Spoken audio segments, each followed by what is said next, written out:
Hello, we're in Malta. I'm going to discuss an anti-mirror. The mirror here is probably 1890 to 1910, and it is trying to be a sort of blend of Rococo and Baroque and Renaissance, but it's not Rococo, and it's not Renaissance, and it's not Baroque. It's a concoction, and it's a Victorian or Edwardian concoction, and the manufacturer, who I think in this case is probably Florentine, possibly, was trying to make what the customer wanted to buy. This is the key.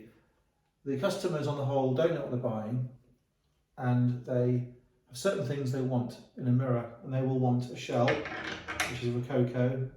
They will want an angel or a mask, which is Baroque, and they will want other features, this sort of egg and protrude effect, these nipples, sgraffito, punchwork, not real punchwork, it's fake punchwork, and it's the pedigree is garbled, but it's what the customer wants, and the Florentine company is going to make what sells.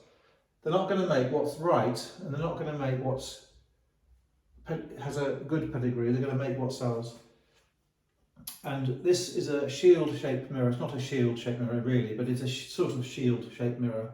And it's a sort of cartouche mirror, an overgrown cartouche mirror. Cartouche mirror is meant to be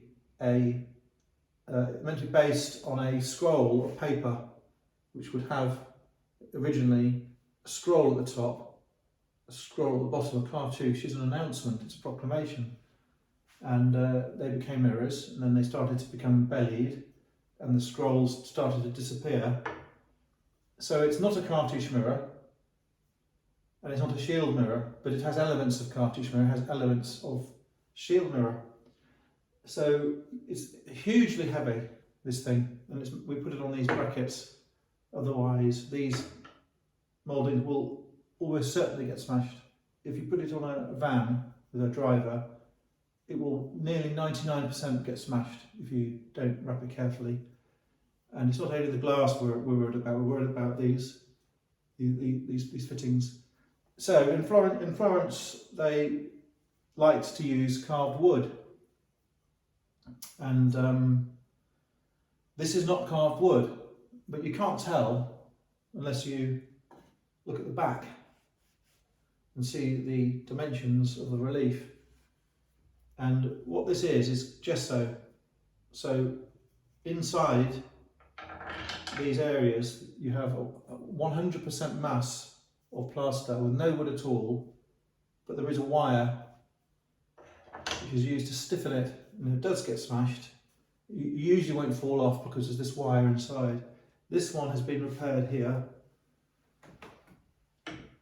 which you can see if you look at it, but if you were not looking carefully, you would not know it was damaged at all.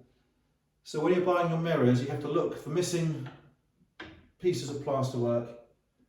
You have to work out whether it is plaster or carved wood, and if you go to the back of it, take a razor blade and slice it off and have a look. Some of the modern or mid-century mirrors would replicate carving marks on the back of the mirror as well as on the front. So if you quickly look at the back and you see carving marks, that's not enough of a reason to say it's carved wood. It is so difficult with these mirrors. They use plaster, gesso, they use wood obviously, they use resin.